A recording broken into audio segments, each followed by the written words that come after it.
Estou aqui carregado de abrir esse evento e iria contar com a nossa diretora administrativa, né? Ser mulher, ser mãe, está de licença médica e nós não podemos fazer dessa maneira. Mas, primeiro, queria saudar todas as mães que estão aqui e as mães que também não estão, as nossas mães diretoras da nossa associação, em nome da própria Andréa Amaral, né? A Luísa, que está aqui, a Luzia, lá em Roraima, que não consegue acessar a internet, a Cecília Maranhão, Carla, né? A Dejacélia, outros nomes da nossa diretoria. Eu queria saudar as mães nossas colaboradoras na associação, Tati, Lídia, Gabriela, nossa sede aqui em Belém do Pará é formada por mulheres, todas mulheres. Minha mãe a Gisele, mas é muito pet. Temos todas essas pessoas aqui, mulheres, ajudando a tocar a nossa associação. E o nosso objetivo aqui é fazer algumas comemorações ao Dia das Mães. Como nós temos a grande parte dos nossos associados em Belém, por ser a sede, nós vamos ter um evento amanhã específico para elas, mas pensamos como fazer. Eu queria solicitar que todos os nossos colegas que estão assistindo desligassem o microfone, se for da microfonia. E nós fizemos esse evento hoje, que é uma oportunidade que nos deu, inclusive, a partir da pandemia, de ter atividades online, né, de conseguir atingir a todas as nossas associadas mães. E, com isso, agradecer todas as mães do nosso povo da Amazônia, que são trabalhadoras, todas trabalhadoras, como trabalhadoras que enfrentam essa dupla jornada de que toda mulher mãe tem, que é tocar a vida numa casa, e tocar a vida no trabalho, ser produtiva no trabalho, ser produtiva e eficaz no lar. E essas mulheres já contribuem junto com o banco, desde seu início, há 80 anos, né? Não só na questão do desempenho social que o banco tem, todas elas cumprem a risca esse desempenho social, desempenho econômico, ambiental que o banco da Amazônia tem. Agradecer a todas em relação a esse grande feito de ser mãe e de trabalhar no Banco da Amazônia. Amanhã, amanhã nós teremos, sexta-feira, um café da manhã aqui para todas as mães com direito a brinde, né? E todas que estiverem em Belém, que quiserem participar, podem vir. Hoje nós temos aqui um café, um debate, né, que nós estamos chamando de café com debate, cuja palestra é o mito da mãe perfeita e os efeitos emocionais para a mulher, que vai ser ministrada pela psicóloga Lislene Lima, que é especialista em neuropsicologia e psicologia da educação, além de mestre em teoria do comportamento, psicóloga da Defensoria Pública do Estado do Pará. Para dar a palavra à doutora Mislene, eu queria também agradecer os parceiros que amanhã vão contribuir com brindes para o nosso evento. Então, primeiro, agradecer à própria Defensoria Pública, que faz parte aqui, ao Instituto Embeleze, Caixa de Saúde, ao restaurante Bodega do Cururu, né, e ao Estúdio de Dança Princesa Roy, que são nossos parceiros nesse evento.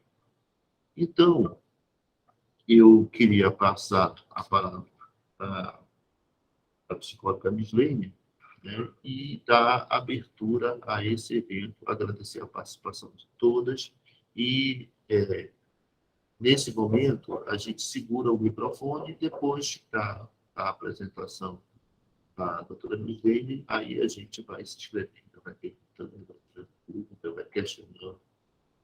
Então, um bom evento para todas e, de novo, um grande obrigado, muito obrigado por terem participado desse evento, por estarem participando desse evento da ELA.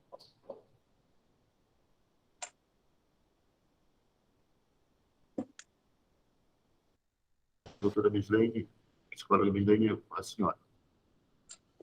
Primeiramente, eu queria agradecer o convite do BASA, né? Não é a primeira vez que nós estamos vindo aqui compartilhar, né, os saberes construídos pela Defensoria Pública, pelos nossos parceiros da Defensoria Pública, nossos amigos, colegas que no dia a dia enfrentam uma série de problemáticas referente à mulher. Eu sou psicóloga da Defensoria Pública desde 2009, e nós trabalhamos num núcleo lá especializado em enfrentamento e prevenção da violência doméstica e familiar.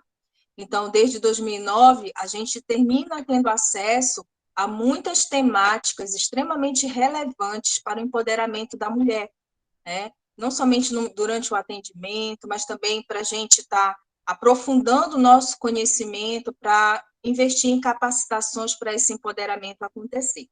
Então, hoje eu venho aqui a convite do BASA, em especial o convite da minha amiga Gabriela, para falar um pouco para vocês sobre o mito da mãe perfeita e os efeitos emocionais para a mulher, né? Tivemos recentemente a comemoração do Dia das Mães, que foi domingo, e é um momento assim muito que a gente fica muito emocionada, a gente fica muito envolvida, né, em torno dessa temática, né, que é o amor materno. Então, hoje eu trago para vocês um pouco dessa história. Como é que surge a questão do amor materno? Será que o amor materno é algo inato? Será que quando a gente engravida, naturalmente, esse amor por aquele bebê, por aquele feto que está sendo gerado no nosso ventre, ele já começa a surgir? É um amor incondicional? Será que esse amor surge quando essa criança nasce? Será que esse amor surge no decorrer do nosso contato com essa criança? Então, o que a literatura, né, que os cientistas falam sobre essa temática? É importante a gente falar sobre isso, porque para muitas mulheres é esse amor materno, é esse amor incondicional que a conduz a vida toda, a partir do momento que ela gera uma criança. Então, é importante a gente ter consciência desse processo de construção, e é isso que eu trago para vocês hoje aqui. Então, para a gente falar sobre esse amor materno, a gente vai iniciar falando sobre um contexto histórico, tá? Vamos pensar naquelas mulheres lá da pré-história, né? Quando elas engravidavam, quando elas geravam uma criança. Será que quando elas tinham quando aquelas crianças nasciam, elas olhavam para aquela criança e tinham esse amor incondicional que a gente apresenta hoje? Não. A história, né, os relatos históricos, a literatura da área aponta que essas mulheres, elas não tinham esse sentimento de amor por aquelas crianças, muito pelo contrário. Elas sentiam a obrigação, já que elas que haviam gerado, de cuidar daquelas crianças, porque eram elas que amamentavam, enquanto os homens saíam, eram livres para caçar, para desbravar, né? Naquele período que era muito necessário fazer isso, em razão dos perigos que o mundo apresentava para essas mulheres. Então, a criança, na verdade, para elas era um fardo, era um peso muito grande, porque as crianças, naquele momento, limitavam essas mulheres.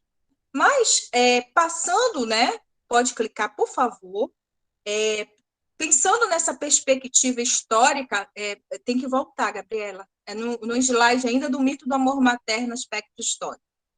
Falando depois, lá do século...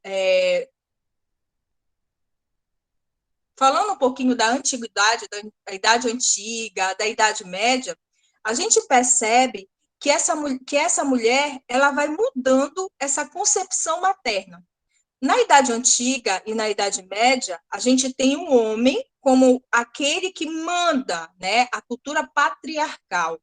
Era aquele que mandava, era o chefe de tudo e de todos. E quando a gente fala de chefe de tudo e de todos, a gente está falando dos escravos, a gente está falando das crianças, a gente está falando das mulheres, a gente está falando da família como um todo. Então, naquele momento, não existia esse amor incondicional que a gente fala hoje. O que existia era um medo muito grande, um medo e a necessidade de fazer cada um o seu papel para seguir a ordem daquele patriarca. Então, esse amor materno que a gente conhece hoje, incondicional, ele ainda não existia. O que existia era a obrigatoriedade de cuidar. Depois, nós temos o final do século XVIII. No final do século XVIII, surge a burguesia. E a burguesia ela vem muito daquele período do surgimento industrial. Com o surgimento das indústrias, há necessidade de ter uma população maior para poder servir de mão de obra para essas indústrias. Sendo assim, precisando de um número populacional maior, é necessário cuidar das crianças para que essas crianças se desenvolvam e que futuramente elas se tornem mão de obra. Desse modo, a concepção em relação à criança, em relação aos filhos, muda consideravelmente. E quem será que vai tomar conta dessas crianças? Quem será que vai tomar, né, assumir o cuidado das crianças? É a mãe. Então, começa a sociedade e a cultura a atribuir a essa mãe um amor materno, começa a inculcar nesta mulher a ideia de que ela tem um amor inato, incondicional, porque era necessário cuidar e investir nessas crianças, porque elas morriam muito, muitas vezes por falta de higiene, porque não tinham um cuidado adequado. Então, a partir do momento que a cultura e a sociedade incorporam uma nova concepção de criança e um novo papel da mulher para cuidar desta criança, essas crianças elas vão ter um tempo de vida muito maior, vão chegar na fase adulta e vão servir de mão de obra para as indústrias. Então, a gente tem agora o surgimento daquele amor materno. É aí no final do século XVIII que surge essa concepção que nós temos hoje de amor materno, tá? Dessa mãe que tem que focar nesta criança, nesta mãe que tem que investir todo o seu tempo para essa criança, que o amor da mãe inicialmente tem que ser aquele bebê, que aquele amor tem que ser prioritário em relação a toda e qualquer demanda, né? Então, essa nova constituição de relação mãe-criança vai trazer toda uma consequência lá do final do século XVIII até o momento atual. Pode passar, por favor, para o próximo slide. Obrigada. Pode ir passando. Pode ir clicando que vai surgir os tópicos. Então, dentro dessa concepção, né, o bebê e a criança vão se transformar nos objetos privilegiados da atenção materna. Dentro dessa nova perspectiva social e cultural, a criança ela se torna o centro. A mãe ela tem que passar a assumir uma devoção, uma vigilância constante em relação àquela criança. Inclusive, os valores dessa mãe, eles têm que estar totalmente focados para o bem-estar dessa criança. Então, a gente começa a perceber que isso que é demandado da gente hoje começa a ser demandado a partir do final do século XVIII por uma questão cultural e social, uma demanda até econômica da época. A mulher, ela passa a ser dotada de um poder e respeitabilidade que não vai além do domínio doméstico. Então, todo esse poder que é dado para a mãe, de proteger, de cuidar, isso é no domínio doméstico. Porque também, naquele momento, não era necessário que a mãe saísse do domínio doméstico. Porque quem era que ia cuidar dessas crianças? Sob essa perspectiva social, cultural e econômica que a gente está falando aí. Então, era necessário deixar nós, mulheres, no ambiente doméstico, que a gente não realizasse os nossos desejos, as nossas ambições, porque a gente tinha que criar aquela criança de uma forma saudável para que, economicamente, ela pudesse produzir depois para a sociedade. Então, começa a inculcar em nós mulheres essa necessidade de que a gente cuide dessa criança e de que dentro desse domínio doméstico a gente é a cabeça. né? A gente é a dona do espaço, mas bem limitado, domínio doméstico. O problema, gente, é que diante desse contexto todo, surge um sentimento em nós mulheres muito forte, que é o sentimento da culpa.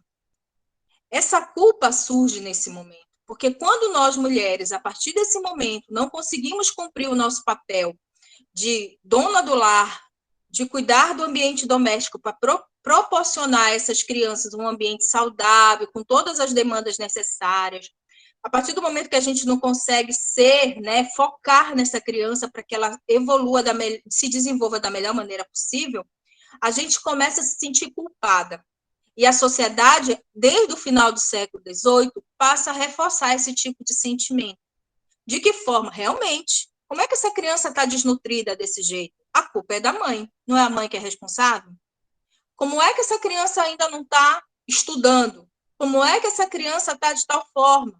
Então, como é que essa criança não está saudável? Então, toda a responsabilidade recai na mãe. E, consequentemente, também o sentimento de culpa começa a surgir. Esse sentimento de culpa que nos faz tão mal até hoje, quando a gente tenta ir trabalhar, quando a gente tenta atender às nossas demandas pessoais, que é algo que eu ainda vou chegar lá. Nesse período também surge uma nova concepção, a concepção de anormalidade, ou seja, aquela mãe que não ama seu filho, aquela mãe que não atende, que não foca nessa criança, ou ela é uma mãe perversa, irresponsável, ou ela é uma mãe que tem alguma patologia. Então, a sociedade começa a apresentar isso para a gente. É impossível. Uma mãe que não ame seu filho, uma mãe que não consegue concentrar o foco na criança. Gente, ou é uma mãe muito perversa, muito irresponsável, ou é uma mãe doente. Então, é necessário entender essa ótica nesse direcionamento como manobra de controle de nós mulheres, né? Então, a gente começa a entender assim, bem, então esse amor incondicional que hoje eu tenho, que hoje eu direciono, ele é algo inato, instintivo ou é um comportamento social? Bem, gente, segundo a nossa literatura, né, segundo o nosso apanhado histórico, é uma construção social. Então, esse comportamento de cuidar, isso tudo é uma construção social, é um comportamento aprendido ao longo da nossa história, tá? Pode passar, por favor. Bem, então é necessário, né? Desde o final do século XVIII, é necessário que a mulher assuma esse papel. Então, já que é tão necessário a mulher assumir esse papel, é necessário treinar essa mulher desde muito pequena, para quando chegar na fase adulta, ela conseguir adequadamente assumir esse papel que é legítimo para ela, né? Então, o que a gente começa a fazer? Esse treino, ele passa a ser feito por nós mulheres, pelos pais, pelos professores, pela mídia, todos começam a treinar essa mulher a exercer futuramente esse amor incondicional. Então, a gente, quando as nossas crianças são muito pequenas, a gente começa a dar o quê para elas? Bonecas, a gente começa a comprar para elas tudo e qualquer objeto que represente esse cuidado. O cuidado doméstico, a gente começa a treinar essa mulher, enquanto a gente treina o homem a ser agressivo, assim, olha, menino, não volta para casa com problema. Se tu tiver algum problema no colégio, resolve por lá.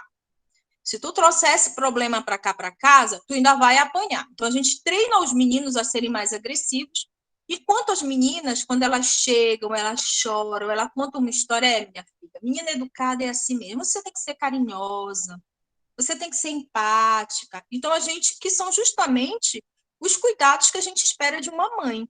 Então, a gente vai treinando as nossas crianças desde muito pequenas, a exercer esse cuidado materno. Pode passar, por favor.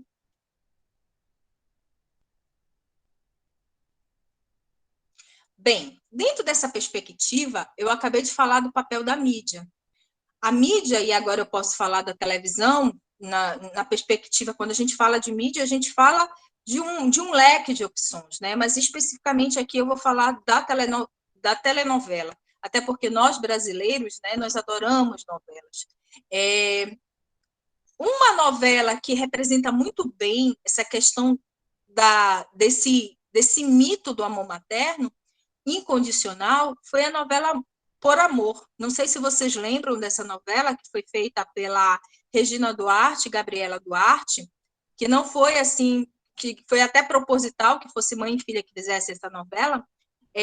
Esta mulher, na época, Helena, que era a Regina Duarte, ela tinha um relacionamento muito estável com o companheiro dela, era um amor muito intenso, mas no momento que ela engravida junto com a filha e elas vão ter os filhos no mesmo dia, a filha queria muito ser mãe, muito, era um grande sonho da filha dela, era ser mãe. E para a família dessa filha, para o marido dessa filha, como também para os pais, era incondicional a necessidade de que eles tivessem um filho, né? De preferência um filho homem, para dar continuidade à família, lá, o patrimônio da família, o trabalho, enfim. Então, eles esperavam muito essa criança.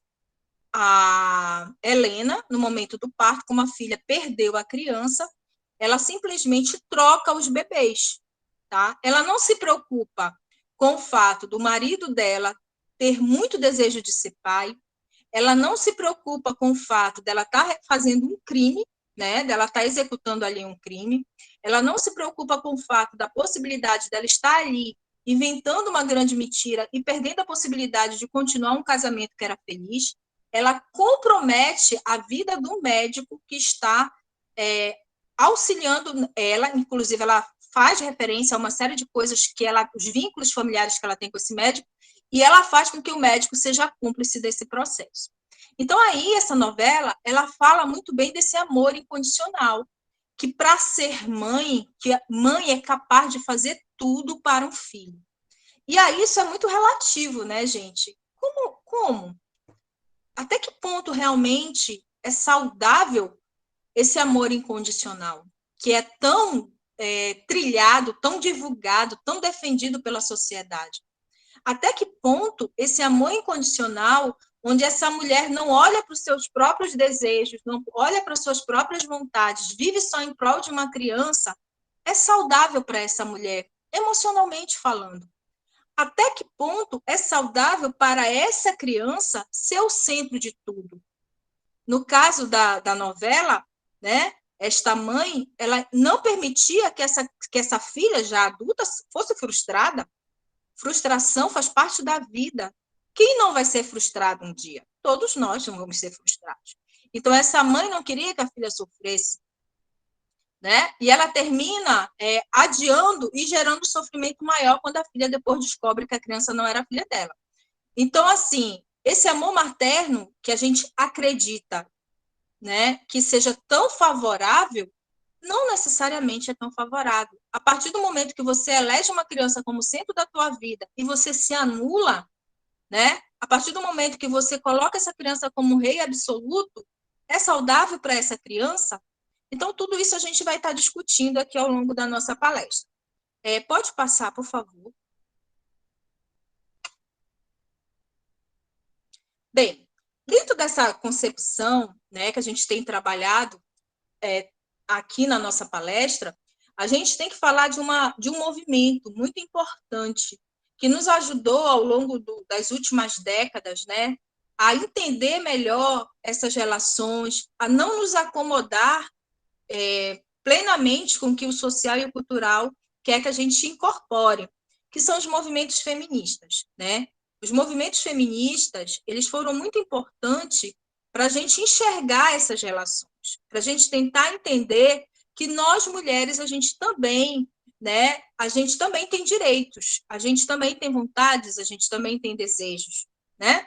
Então, com o movimento feminista, nós tivemos muitas conquistas, nós mulheres. Uma das conquistas foi a saída de nós mulheres do espaço exclusivamente doméstico. Antes, o nosso espaço cabia somente ao âmbito doméstico.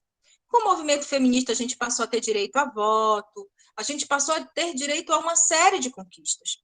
Porém, hoje, a gente no mercado de trabalho, a gente ocupa poucos cargos de liderança, a gente, na maioria das vezes, tem os menores salários, às vezes a gente ocupa o mesmo cargo que o homem, mas tem um salário menor. Apesar desses movimentos terem proporcionado muitas conquistas, ainda tem muito o que conquistar. Mas essa mulher agora, em razão dessas lutas feministas que começam a ocupar o espaço o espaço laboral, o espaço de trabalho, o que acontece com essas mulheres? Elas começam a trabalhar, elas começam a ter múltiplas tarefas, gente.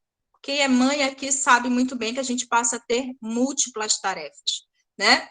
A gente passa, né, além de ter que ser uma boa funcionária, trabalhar muito bem no nosso local de trabalho, a gente, quando chega em casa, a gente tem que saber se a casa está limpa, se a secretária ela fez adequadamente seu serviço, se tem algum médico para marcar para a criança, saber como é que está o dever de casa daquela criança, se ela fez adequadamente. Não que não tenham famílias com novas organizações. Existem famílias hoje que já tentam quebrar esse padrão. Porém, esse padrão que eu estou me referindo agora, dessa múltipla função à mulher, ela ainda prevalece, né? Então, a gente tem hoje, a mulher moderna já tem outros interesses, ela faz faculdade, ela faz pós-graduação, às vezes ela tem 2 vínculos de trabalho, mas mesmo assim, na maioria das vezes, ela ainda tem que exercer aquele papel exclusivo materno. Aquele cuidado exclusivo que foi atribuído à mãe ainda é exercido, ainda é exigido a essa mulher, né? Um trabalho, gente, que um homem, um parceiro, pode muito bem dividir com uma mulher. Mas só que nós fomos inculcadas ao longo da história de que esse papel é exclusivo feminino, que é a mãe, porque esse é um cuidado que é inato nosso, é próprio nosso. Esse amor é próprio nosso, esse cuidado, ele é próprio nosso, né? Então, somos nós que temos essa capacidade de cuidar.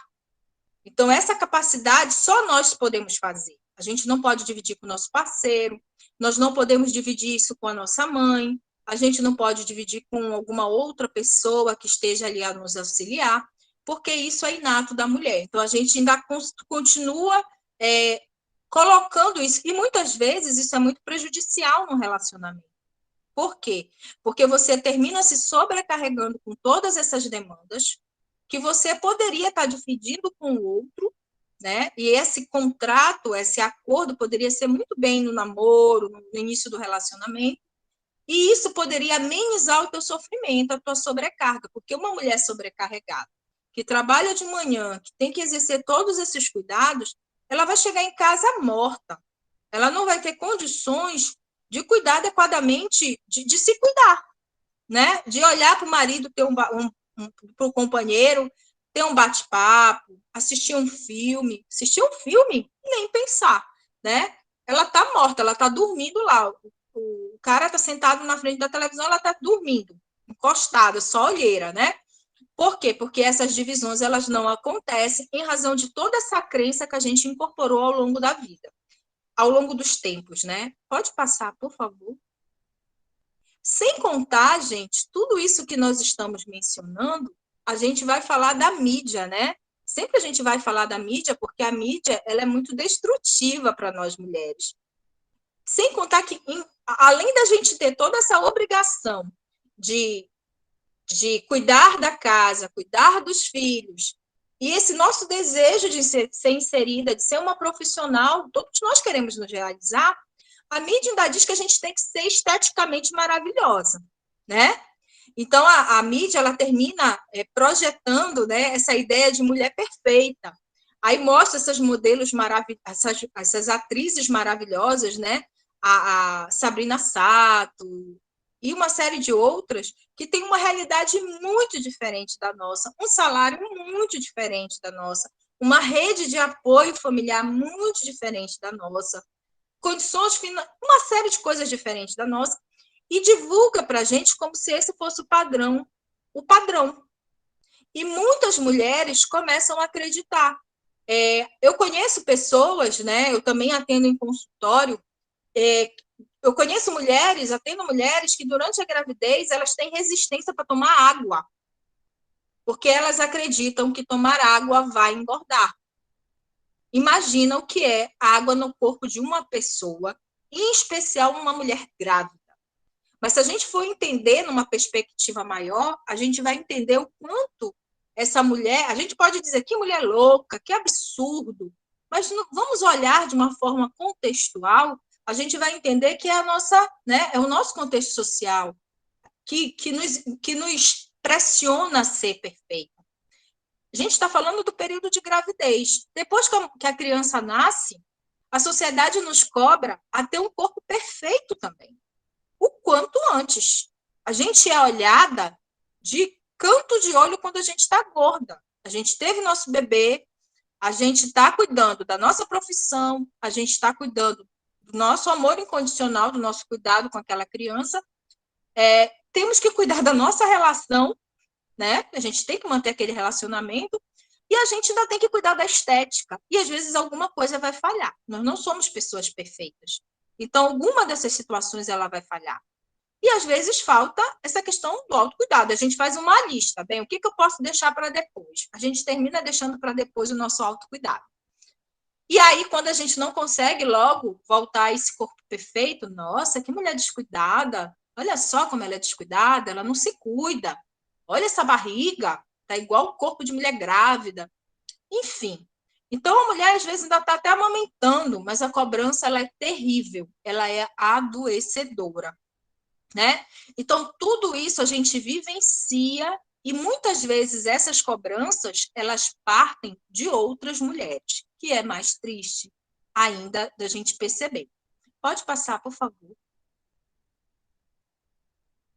Bem, diante desse contexto que eu acabei de mencionar, de cobrança que nós mulheres sofremos, o que a gente vai ter? A gente vai ter mulheres muito estressadas. O estresse, ele vai ser uma realidade constante na vida de nós mulheres. É muito comum a gente encontrar mulheres extremamente estressadas. Mas o que é o estresse? Gente, o estresse é assim. Nós, seres humanos, nós vivemos em um total equilíbrio. O nosso corpo, ele vive num total equilíbrio. Nossos batimentos cardíacos, com todos os outros membros, órgãos no nosso corpo. Quando uma situação muito aversiva acontece, uma situação estressante, o que acontece com o nosso corpo? Ele entra em desequilíbrio. Então, o estresse nada mais é do que o desequilíbrio interno do nosso corpo, tá? O nosso desequilíbrio emocional, dos nossos órgãos, então a gente entra no processo de desequilíbrio.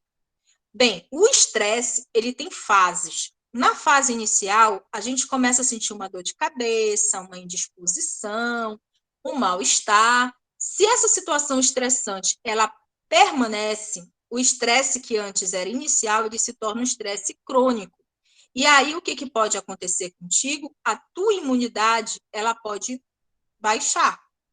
Como a tua imunidade, ela baixa, se você tem uma predisposição genética a ter alguma doença, essa doença surge. Você vai ficar com a imunidade baixa, então você pode contrair uma doença com maior facilidade, porque a tua imunidade está muito ruim. Então, é muito comum, em razão do estresse agudo, você pode desenvolver um transtorno psiquiátrico, porque você tem uma predisposição para isso, e você tem o gatilho, que é o estresse, para você desenvolver esse problema. Você pode ter uma doença psicossomática. O que é uma doença psicossomática? É uma doença com sintomas físicos, porém com uma causa psicológica. Você vai no médico, você procura descobrir por que você sente tanta dor de barriga e você não consegue identificar uma causa, porque a causa ela é emocional. Bem, tem situações, como resolver, né? Muitas pessoas aqui devem estar achando, nossa, eu estou vivendo esse estresse aí, o que ela está falando tem tudo a ver comigo. Tem situações, gente, que a gente pode confrontar de imediato. Ou seja, tem situações estressantes que a gente pode simplesmente resolver logo. Mas tem situações estressantes que a gente não pode resolver imediatamente. Por exemplo, uma pessoa doente na família que está no estágio de doença terminal grave, a gente não pode resolver imediatamente. mas a gente aprende estratégias para lidar com esse fator estressante, para que ele não cause essa destruição que causa na gente. Por isso que a terapia ela é tão importante, porque a terapia ela vai te ajudar a ver os fatores estressantes de uma outra forma. Ela vai te ensinar a procurar estratégias para lidar com esses fatores estressantes, tá? Mas voltando aqui ao nosso slide, a gente já falou do estresse, e para falar do estresse, a gente também vai falar de uma consequência muito comum em algumas mulheres, que após o parto, muitas mulheres elas podem apresentar um comprometimento emocional no pós-parto. Muito em razão dessa cobrança, às vezes a mulher está cheia de dúvidas, às vezes essa mulher foi abandonada pelo seu parceiro, às vezes essa mulher está sem condição econômica para cuidar dessa criança, às vezes ela não tem onde morar, ela foi despejada. Então, toda essa situação de estresse, que pode ser inúmeras possibilidades, ela sofre um contexto de violência doméstica, uma série de possibilidades vai vulnerabilizar essa mulher para que ela apresente esse comprometimento pós-parto. Bem, esse comprometimento pós-parto, ele pode apresentar-se de algumas formas. Isso não quer dizer que toda mulher que passa pelo período do puerpério, e quando eu falo de puerpério, eu estou falando do momento que a placenta sai, né? Que é aquela camada que envolve o bebê. A partir do momento que aquela placenta sai, no momento do parto, até 6 semanas depois, nós vivemos o puerpério, tá? Não quer dizer que todas as mulheres que passam por esse período vão apresentar um comprometimento emocional. Não. Mas existe uma grande probabilidade, sim. Esses comprometimentos emocionais, eles variam entre o quê? O baby blue, que é o baby blue, vou já falar para vocês. A depressão pós-parto e a psicose pós-parto. Essas são as 3 possibilidades de comprometimento no período do puerpério. O que acontece com essa mulher? Além do fator estressante que nós falamos, que muitas vezes essas mulheres vivem, a mulher, quando ela tem o seu filho, ela passa por mudanças consideráveis de hormônios. Além disso, acontecem alterações bioquímicas no seu sistema nervoso central. Com isso, ela está muito propícia para essas alterações do humor que nós acabamos de falar. Então, pode acontecer de mulheres que passam pelo puerpério apresentar o que nós chamamos de estado puerperal. Puerpério é uma coisa, estado puerperal é outra coisa. O estado puerperal é justamente nesse período que sai a placenta até os 6 meses, que é o puerpério, é o comprometimento emocional que essa mulher pode apresentar, tá? E esse comprometimento emocional, ele pode ser desde a disforia leve, que é o baby blue, a depressão, até o estado extremo, que é a psicose. Pode passar, por favor, slide. Tá? Pode ir passando esses tópicos. Sim, então, existe uma probabilidade muito maior da mulher que ela está apresentando todo esse contexto de conflito, mulheres que já têm um transtorno do humor, já têm um comprometimento psiquiátrico no momento da gravidez, né? Então, a mulher que tem esse comprometimento emocional, ela tem que ter uma atenção muito especial quando ela engravida, porque aumenta a probabilidade dela apresentar um estado puerperal. De acordo com a gravidade desse problema psiquiátrico dela, ela pode apresentar um comprometimento no estado puerperal muito maior, como, por exemplo, uma psicose pós-parto, que eu vou já explicar quais são os sintomas. Então, por isso que a gente tem que ter muito cuidado. Eu vou engravidar, né? Ou engravidei. Eu sofro de bipolaridade, tenho um transtorno bipolar. Eu sei que eu tenho que ter um acompanhamento todo especial, porque eu tenho uma probabilidade muito grande de apresentar um comprometimento grave durante o meu puerpério. Tudo isso vai depender muito de uma série de situações de acompanhamento. O apoio familiar, ele é muito importante, por isso, gente, que nós não temos que centralizar tudo na gente. Nós não somos donas de tudo, responsáveis por tudo, a gente precisa de rede de apoio. Essas crianças precisam da rede do apoio. Sozinha, nós não damos conta. E nem temos a obrigação de dar conta de tudo sozinhas. Então, se você tem uma rede de apoio, a probabilidade de você lidar com essas situações e não agravar, as possibilidades são maiores. Pode passar esse slide, por favor. Pode passar, tá?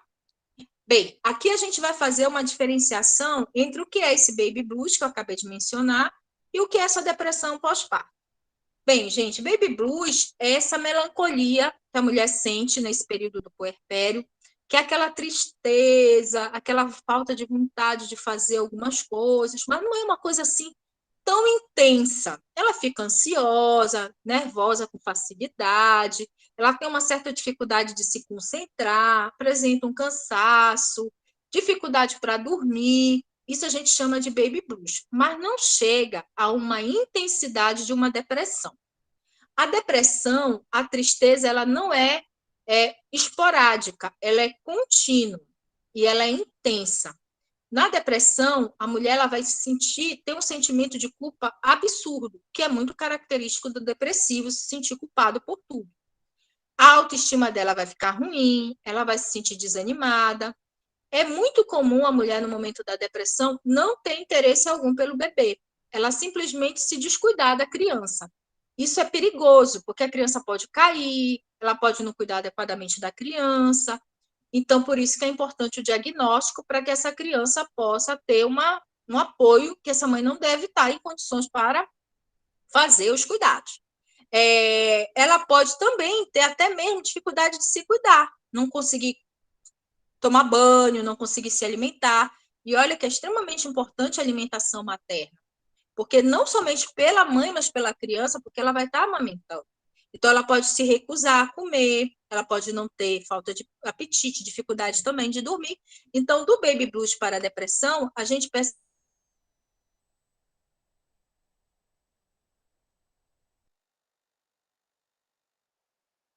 que é mais intenso. E no caso mais grave, a mulher pode apresentar psicose pós-parto, quando ela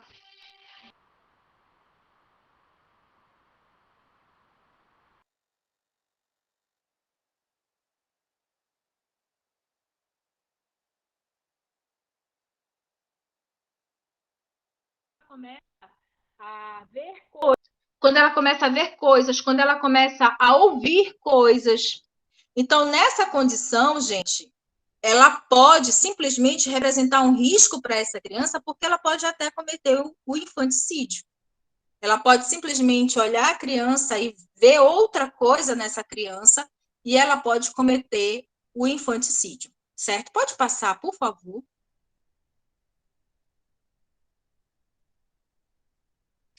Bem, então a gente percebe, eu acabei de falar do pós-parto, né? Que vai do período do puerpério, que vai da eliminação da placenta até as 6 semanas. Mas a mulher não necessariamente vai apresentar um comprometimento emocional só nessa fase. Ela pode apresentar um comprometimento emocional a posteriori, ela pode apresentar um transtorno de ansiedade, ela pode apresentar um transtorno depressivo, ela pode apresentar um transtorno alimentar, ela pode apresentar uma série de outros comprometimentos. O que é importante falar também no período do pós-parto, que é importante a gente discutir aqui, é a cobrança que a maioria das vezes a sociedade faz em cima da mãe nesse período. Vocês percebem o quanto a mãe está vulnerável a ter depressão, a ter uma série de problemas. E aí, o que acontece? Nesse momento, a gente simplesmente esquece da mãe e foca somente na criança. E aí, a gente esquece que essa mãe também precisa de cuidados, né? Nesse momento, a gente exige que essa mãe ela tenha um cuidado exemplar com aquela criança. Às vezes, a mãe é de primeira viagem, ela é marinheira de primeira viagem, ela nunca foi mãe, né? Ela está cheia de medo, cheia de insegurança. E aí você obriga ela, você diz que ela tem que fazer isso, ela tem que fazer aquilo, e você exige algo que naquele momento, por ela estar muito emocionalmente abalada, ela não tem condições de realizar. Então, a gente tem que ter muita sensibilidade quando a gente vai lidar com uma mãe nesse período do puerpério. Em relação às cobranças que a gente vai fazer, né, que é muito comum a nossa cultura, a nossa sociedade cobrar da mulher. Tem algumas mães que não gostam nem de receber visita nesse período, porque é muito cruel para nossas mulheres. Tem pessoas que chegam para fazer cobranças assim bem absurdas, né? A amamentação, a gente sabe que biologicamente, na perspectiva da saúde, o ideal é que essa criança ela mame durante 6 meses, só o leite materno. Mas a gente tem mães que não dão conta de fazer isso por uma série de condições. Às vezes tem o bico do peito invertido, às vezes ela tem uma série de outras situações que comprometem essa amamentação. E tem mães que sofrem, que deprimem porque não conseguem amamentar seus filhos porque são cobradas pela sociedade. Então, a gente tem que ter muito cuidado em relação a isso, né? E como eu falei para vocês, a gente tem uma série de outras possibilidades de adoecimento emocional. Pode passar esse slide, por favor?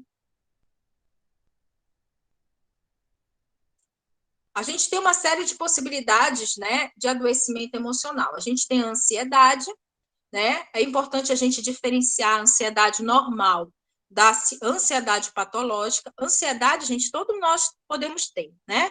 Que é aquele, a gente às vezes sofre por antecedência, vai acontecer alguma coisa e a gente fica tão preocupado com algo que ainda vai acontecer, que a gente começa a ficar inseguro, acha que não vai dar certo. Hora ou outra, a gente pode ter uma ansiedade.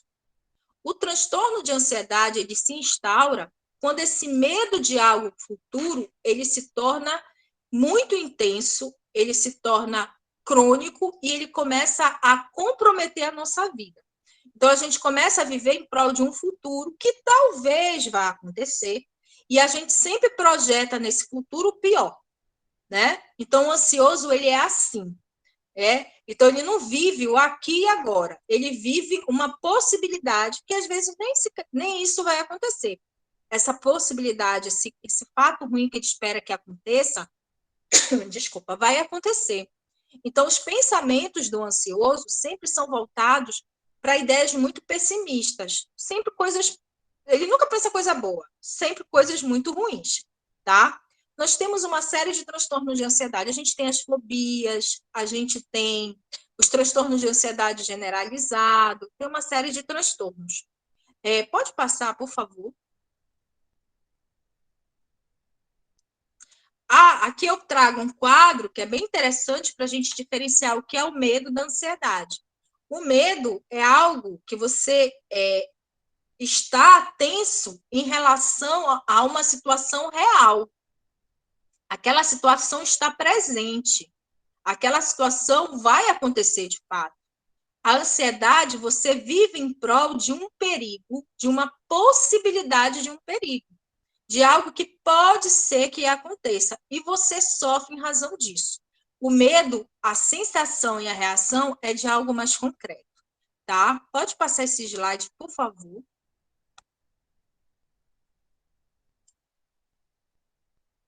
A depressão, né, gente? Pode passar o slide, por favor. A depressão, como a gente já falou, até mesmo quando a gente mencionou a respeito do pós-parto, né? A gente tem algumas características específicas, que é tristeza prolongada e desânimo, redução da energia e das atividades, monotonia, perda de interesse, falta de concentração, insônia ou excesso de sono, perda de apetite, alteração de peso, problemas com autoestima e autoconfiança, sentimentos frequentes de culpabilidade. É muito comum na depressão essa culpa, essa baixa autoestima, você atribuir a você culpa das coisas. Enquanto o ansioso ele se preocupa muito com o futuro, o depressivo ele se prende ao passado, aos fatos que aconteceram no passado. Ele fica remoendo coisas que já aconteceram, tá? É comum, Mislene, pessoas serem depressivas e ansiosas? Infelizmente, sim. Que a gente chama de comorbidade. Então, tem pessoas que têm o diagnóstico de um transtorno de humor e de um transtorno de ansiedade, tá? Pode passar, por favor. E os transtornos alimentares? Nós não podemos falar de mulheres e de adoecimento emocional sem falar de transtornos alimentares, até porque se foi feito um levantamento um estudo onde foi pontuado que 90% dos casos de pessoas que são adoecidas por transtornos alimentares, que apresentam o diagnóstico de transtorno alimentar, são mulheres. Por que será, né, gente? Porque tem uma questão, todo e qualquer transtorno, ele tem uma base genética, tá? Ele tem uma base familiar, tá? Então, esse contexto familiar, ele tem uma influência importante, ele tem um contexto sociocultural, tá? Então, são esses fatores que juntos levam a pessoa a desencadear um transtorno psiquiátrico. Se a gente for avaliar a questão dos transtornos alimentares, a questão sociocultural, ela é muito propícia para nós mulheres apresentarmos transtornos alimentares em razão da cobrança do padrão de corpo perfeito, tá? Nós, brasileiras, nós somos um dos povos que mais investe em procedimento estético, tá? Em cirurgia plástica. Se eu não me engano, a gente perde para os Estados Unidos, eu não sei. Só sei que a nossa colocação ela é significativa no ranking de procedimentos estéticos, tá? Então, isso repercute muito na nossa saúde mental. Aí a gente tem a anorexia nervosa, que é justamente você se recusar de se alimentar, você lutar sempre para ter um peso que ele é minimamente adequado, né? E quando você se olha no espelho, você se enxerga de uma maneira que não condiz com a tua realidade. Você se vê gorda, você se vê acima do peso, ou seja, você não consegue ter noção real do teu peso. E aí você tem uma distorção da tua imagem, você vai emagrecendo, emagrecendo, e você não consegue ter a noção ideal, certa do teu corpo. É comum essas mulheres que têm um quadro de anorexia já no estado mais avançado, dela ter até ela suspender a menstruação por um período prolongado, que seria a amenorreia secundária, tá? Na bulimia nervosa, é aquela pessoa que come compulsivamente e depois ela vai utilizar métodos compensatórios para eliminar aquela comida. Ela vai vomitar, ela vai usar purgantes, ela vai fazer atividades físicas excessiva, tá? Para que ela consiga queimar calorias para poder eliminar aquilo que ela adquiriu, aquela caloria que ela adquiriu com a alimentação, tá? Pode passar, por favor. Bem, gente, diante de tudo isso, quais seriam as estratégias de autocuidado para nós mulheres, né? Primeiro, é importante, apesar de eu ter me prolongado bastante, falado de uma perspectiva histórica, não, mas para que eu quero saber de perspectiva histórica? Gente, nós só transformamos aquilo quando a gente conhece. Como é que eu vou lutar contra algo que eu não conheço? Né? Em primeiro lugar, você tem que entender como a tua subjetividade ela foi construída. E a perspectiva sociocultural, ela construiu a tua subjetividade enquanto mãe, enquanto mulher. Aqui, a gente, com a palestra, a gente não está querendo dizer que a gente não tem que amar os nossos filhos. A gente tem que amar nossos filhos, sim. Como a gente tem que amar nossa mãe, como a gente tem que amar os nossos amigos, e os filhos ainda têm mais. A gente tem uma responsabilidade por eles, né? Uma responsabilidade legal por eles. Então, a gente tem que ter esse cuidado? Tem. Mas a gente não tem que assumir um cuidado exclusivo, como se só nós pudéssemos cuidar dessa criança, como se essa obrigação fosse uma obrigação inata. A gente tem que dividir papéis, em especial com os nossos companheiros, né? Gente, quanto mais esse pai ele participar desse processo de cuidado, isso é cientificamente comprovado, maior o vínculo afetivo ele vai formar com essa criança. Aquele pai que, quando você tem o seu bebê, ele cuida da higiene da criança junto contigo, ele cuida da alimentação junto contigo, maior a probabilidade do vínculo afetivo pai e filho ser formado. Ah, mas eu tenho uma menina. Qual é o problema? Né? Não tem problema de você dividir os cuidados. Então, esse vínculo, ele é fortalecido quando esse pai ele divide contigo essas responsabilidades, tá? Então, a gente não está dizendo que a gente vai deixar de amar, mas que a gente vai amar, mas pensando também nos nossos ideais, pensando também nas nossas realizações. Desculpa, porque quando eu estou realizada, enquanto profissional, enquanto mulher, eu sou uma referência melhor para a minha filha, eu sou uma referência melhor para o meu filho, tá? Então, esse amor incondicional que a gente está chamando como mito, esse amor onde a mulher tinha que se restringir unicamente ao ambiente doméstico para cuidar exclusivamente dessa criança, como se ela não tivesse desejo, como se ela não tivesse vontade, como se o papel fosse exclusivamente dela, porque isso era uma obrigação inata. É disso que a gente está chamando de mito. Mas o amor e o cuidado, ele é algo que a gente vai continuar tendo. E outra coisa também que é bem interessante, que esse amor, ele é um amor construído, tá? Como eu acabei de falar, que até o amor do pai por essa criança, quanto mais cuidado ele te ajudar lá nos primeiros meses, maior a probabilidade do vínculo. Eu não nada mais estou falando do que o vínculo construído, gente. O amor, ele é construído nas relações. É disso que eu estou falando. O amor, ele é construído nas relações. Uma vez eu atendi uma moça que ela dizia assim, Mislene, eu não entendo, eu não consigo amar minha filha. A filha dela, ela tinha assim, tinha uns 2 anos. Então, ela trabalhava e o pai, só que ela é professora, então ela trabalhava vários turnos. E o pai trabalhava só um. Então, o pai chegava em casa e cuidava dessa criança, né? Então, o vínculo maior dessa criança era com o pai. Quando o pai queria, quando a criança queria alguma coisa, ele corria atrás da criança. Ou quando a criança queria alguma coisa, ela corria atrás do pai, não da mãe. E a mãe estava ficando extremamente incomodada. Como? Eu sou a pior mulher do mundo, eu sou a pior mãe do mundo. Eu não sou nem referência para minha filha. E eu não tenho esse amor enlouquecedor que meu marido tem por ela. Então eu disse assim, olha, aí eu fui explicar para ela que essa questão do amor é uma construção, né, que não era uma coisa inata, que não era para ela se culpar, que sabe aquela questão de ser perversa porque não tem esse amor intenso pelo filho, ela estava se culpando nesse sentido. Eu tenho algum problema, eu tenho alguma doença. Não, você não tem uma doença. É importante o vínculo com a tua filha? É importante. Então, você vai começar a criar esse vínculo com ela. Porque o vínculo, ele não é inato, ele vai ser construído. Então, a gente trabalhou isso em terapia, tá? Então, fazendo só essa complementação para a gente terminar aqui com esse slide, né? Então, o que é necessário fazer? É importante que nós, mulheres, encontremos uma atividade física de que a gente gosta. Quando eu falo de atividade física, eu não estou falando do corpo ideal, perfeito, mas porque a atividade física, ela nos faz bem, ela nos torna mais saudável, tá? Produz substâncias neuroquímicas que fazem a gente sentir bem-estar, tá? Não estou aqui apoiando a questão, né, do corpo ideal. Se nunca experimentou, invista em meditação.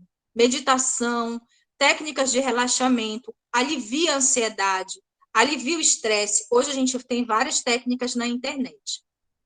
Abra o coração para alguém de confiança, ou seja, divida as atividades desse cuidado materno com quem você confia. Não assuma esse papel exclusivo, porque você não vai dar conta, porque você não é Mulher Maravilha. Cuide da sua alimentação e beba água regularmente para você dar conta de tudo isso. Leia, veja filmes e séries, ouça música. Às vezes, quando você está fazendo uma atividade, tem gente que só o fato de ouvir uma música já se sente aliviado. Então, procure qual é a sua estratégia melhor, qual é o ponto que te alivia a tensão.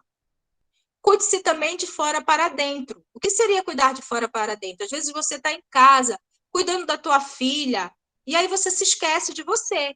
Bota uma roupinha que tu gosta, pinte o cabelo do jeito que você se sente bonita, faça uma maquiagem, não precisa você se esquecer, tá? Tire um dia para fazer um spa em casa. O que quer dizer spa em casa? Tira um dia, olha, mãe, cuida da minha filha, por favor, essa tarde. Aí você vai no banheiro, você vai lavar o teu cabelo, né? Você vai dormir meia hora, 1 hora, então um dia para você. Isso que quer dizer um spa em casa, porque você vai se sentir mais fortalecida, mais cheia de energia para exercer os teus cuidados. E considerem fazer terapia. E é isso, gente. A minha contribuição com vocês é essa. Eu espero ter contribuído de fato. E aí eu estou aqui à disposição para responder perguntas, se você estiver.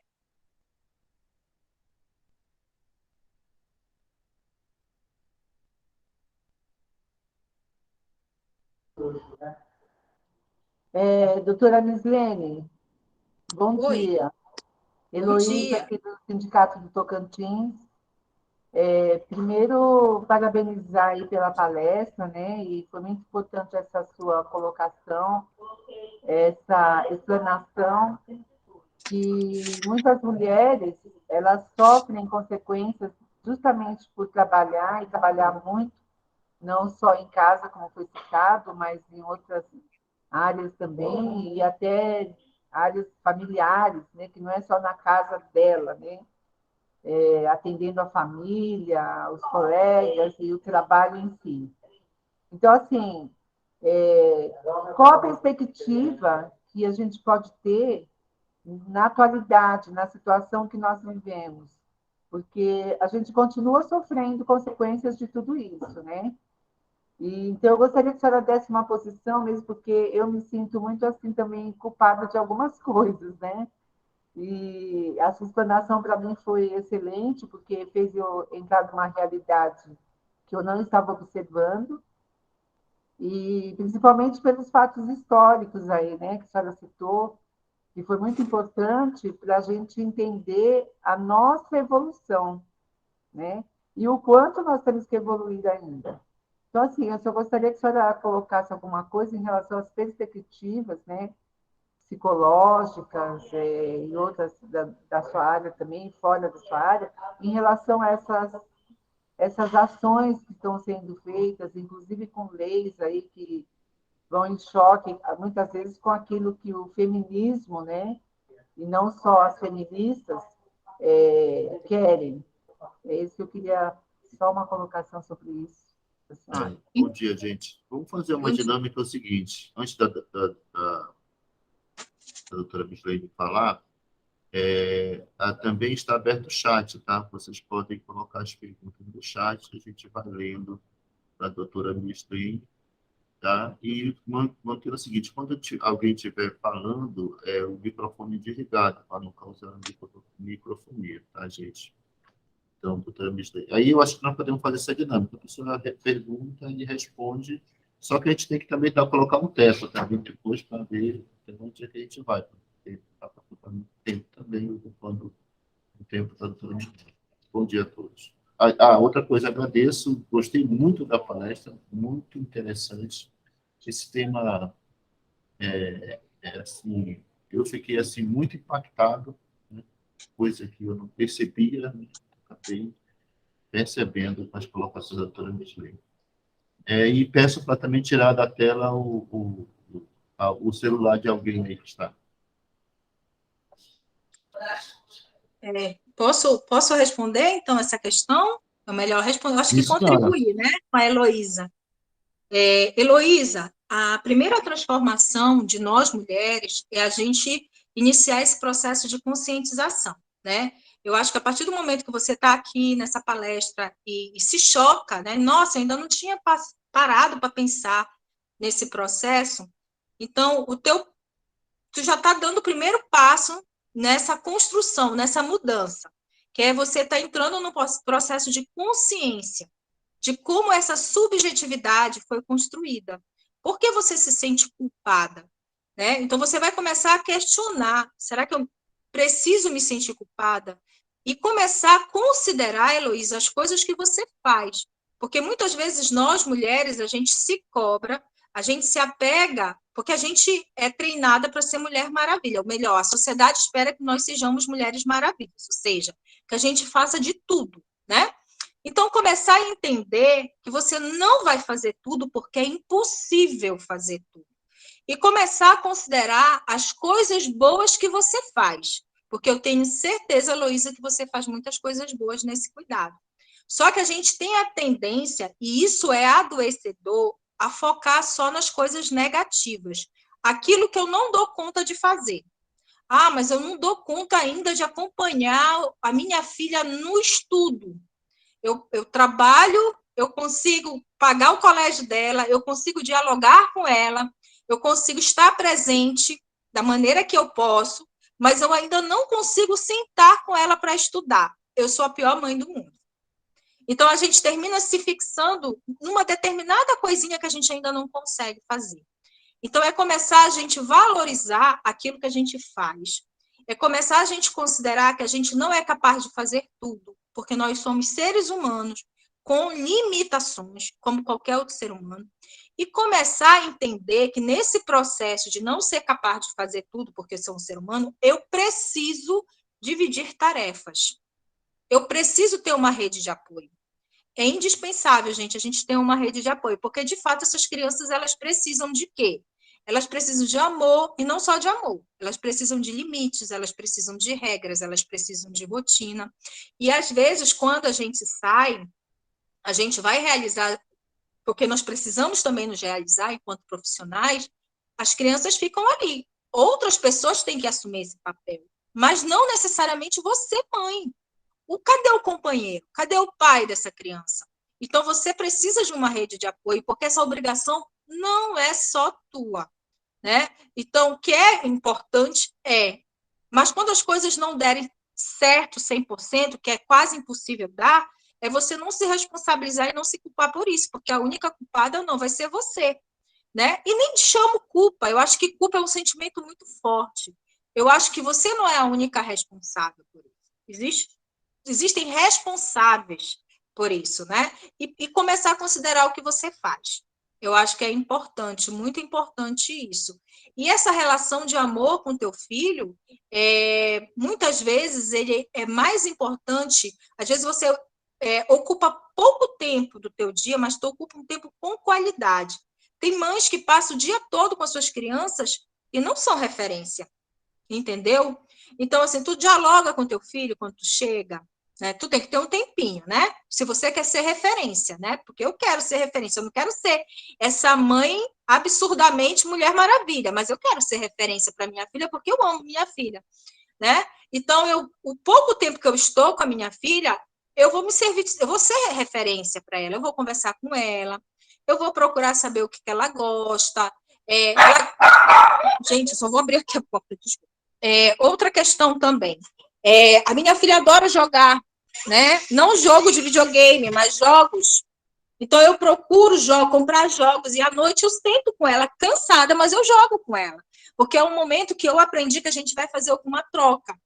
E aí, aquele pouco tempo que eu estou com ela, é um tempo de qualidade. Tem mães que passam um dia todo ao lado do seu filho e não estão presentes. Então, isso daí é uma construção, né? É um processo de construção. Eu estou longe, mas de vez em quando eu estou no Zap, eu mando uma mensagem, eu procuro saber como é que ela está, eu converso com ela. Então, a qualidade do relacionamento é essa. Monitoro também, não deixo a internet, não deixo criança com celular, que é muito prejudicial. Eu sei que não é tema de palestra aqui, mas a gente que trabalha com consultório, a gente está lotado de crianças com problemas sérios, porque estão sendo educados por youtuber, por uma série de outros meios da internet. Isso daí eu não deixo, tá? Então, tem hora, tem período para usar. Por exemplo, minha filha só usa o celular sexta, sábado e domingo, porque eu percebi que estava fazendo muito mal para ela, né? Então, nem o Bill Gates deixa. Então, tudo isso a gente tem que ter um cuidado especial, ou seja, o pouco tempo que eu exerço esse cuidado, seja um cuidado com qualidade, mas dá para ser feito. Muito grata, doutora Mislene. Obrigada pela resposta. Eu gostaria de fazer uma pergunta para a Mislene. Em que sentido? É impressionante como a nossa cultura, né, romantiza a maternidade, né?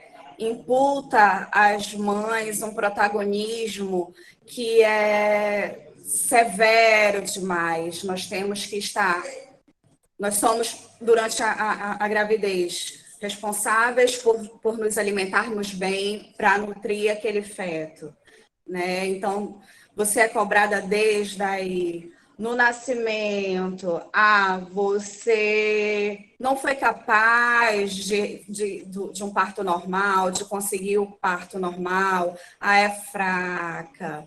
A cesárea, você optou pela cesárea, fraca também, porque não teve coragem, né, de tentar o parto normal. Conseguiu amamentar ou não?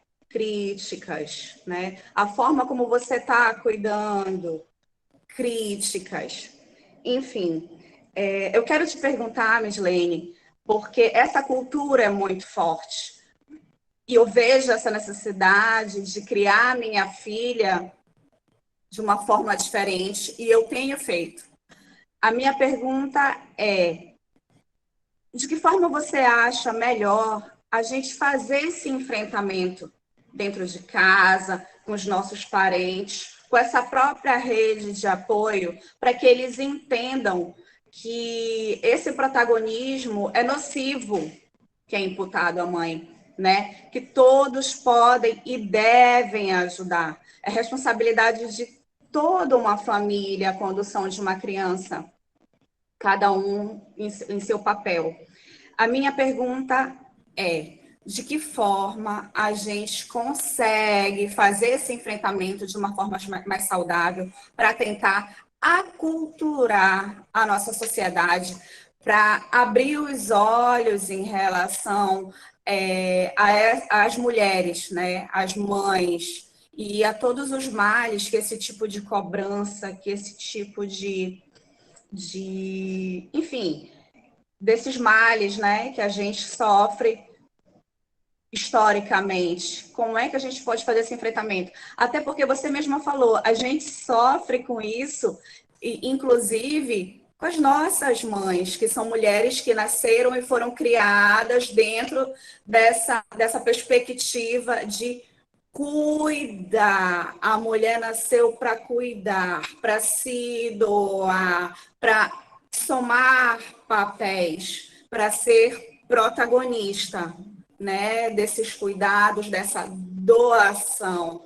Como que a gente pode, junto à nossa rede de apoio, tentar penetrar essas concepções para que a gente possa evoluir?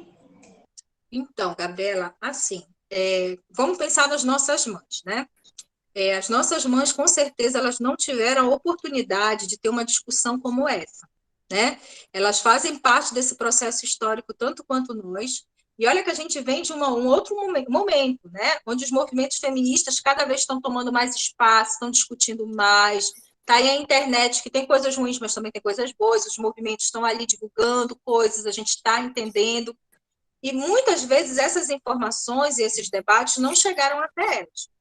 Então, pode ser que essa nossa rede de apoio vai ter essa concepção de mundo pelo resto da vida.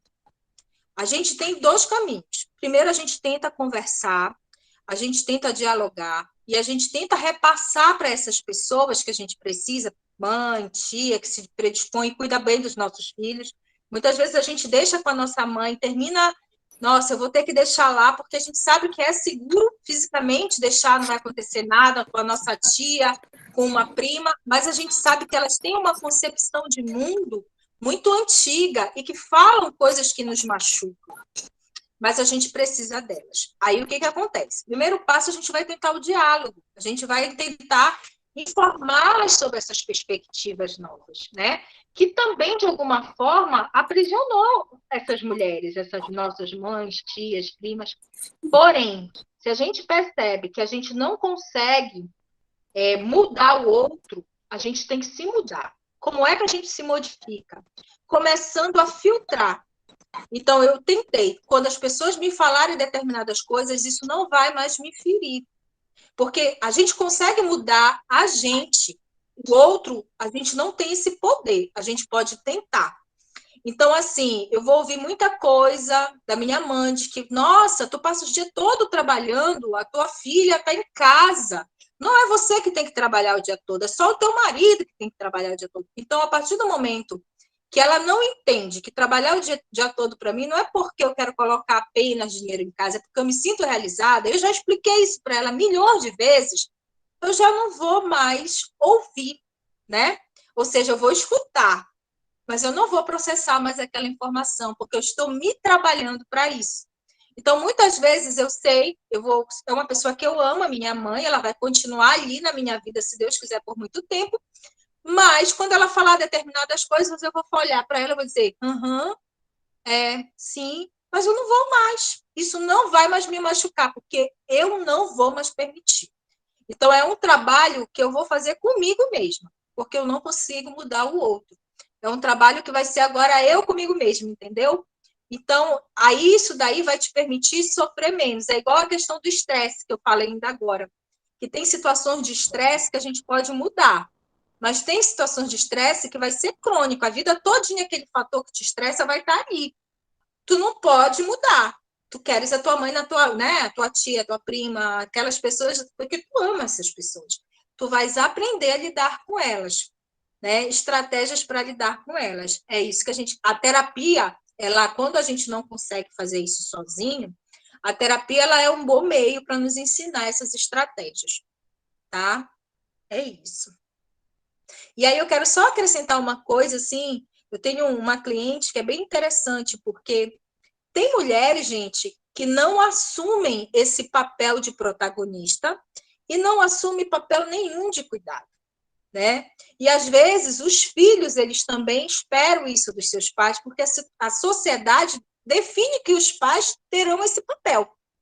E às vezes é muito adoecedor também para um filho quando ele tem uma mãe que compete com o filho, quando essa mãe não cuida, quando essa mãe é totalmente ausente, né? Então, às vezes, isso é prejudicial não somente para nós, mulheres, esses papéis que são ditados pela sociedade, como também para os filhos.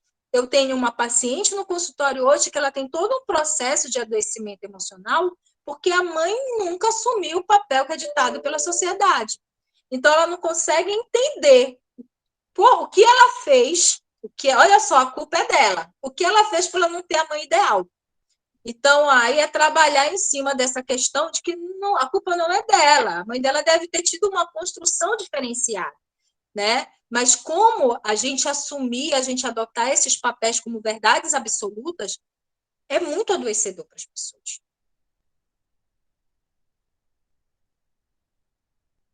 É isso. Tá, obrigada, Mislene. Alguém mais gostaria de fazer alguma intervenção, uma pergunta?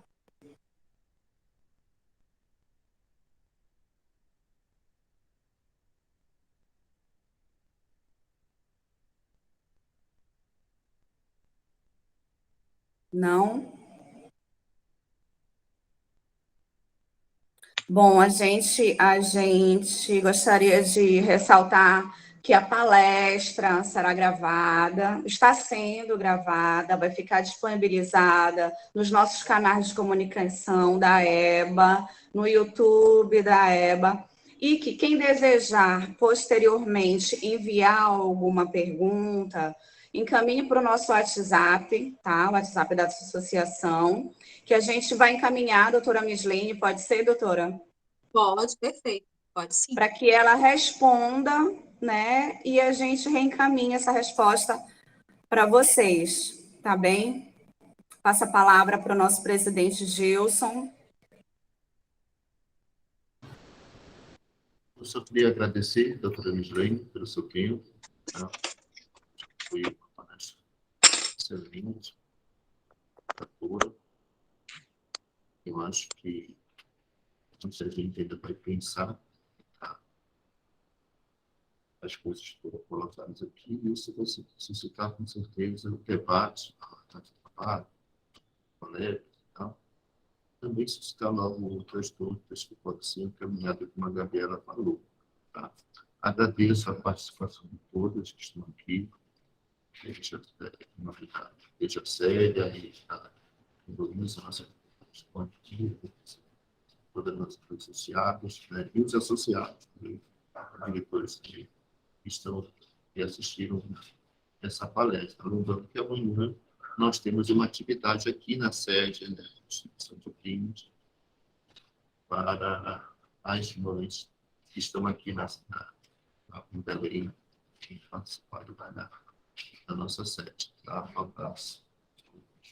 E bom dia. Obrigado, Gabriela. Obrigado, nossas empregadas, né? Associação disciplinar. Você é verdade, Gabriela.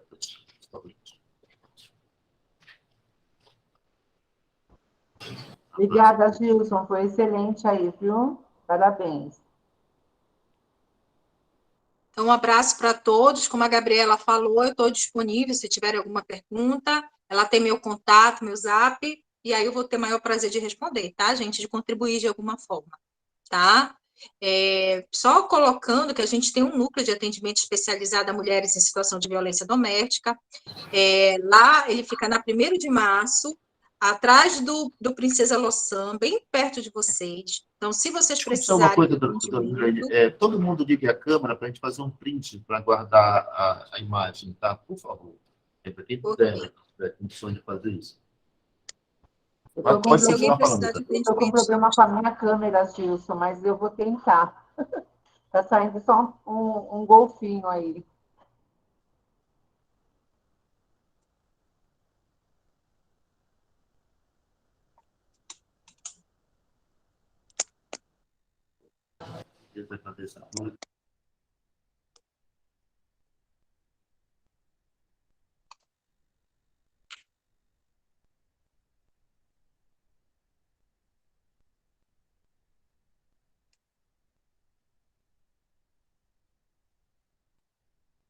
Tchau, gente. Um abraço. Gilson, vamos deixar a Mislene concluir, né, o núcleo de defesa. Como é que é, Mislene? Núcleo de Prevenção e Enfrentamento da Violência Doméstica, lá na 1º de março, atrás do antigo Hilton, que é o Princesa Loçan agora, né? Aí quem tiver interesse, quiser alguma orientação, é só nos procurar. Então, mulheres em situação de violência doméstica e outra natureza pode ir lá procurar o núcleo. O núcleo ele é para dar assessoria jurídica. Então, você faz a ocorrência policial e precisa do defensor público, ou seja, de um advogado, procura a defensoria para ter essa assessoria jurídica. Perfeito. Então, se algum dia precisarmos ou conhecermos alguma mulher que precisa desse amparato, já estamos cientes.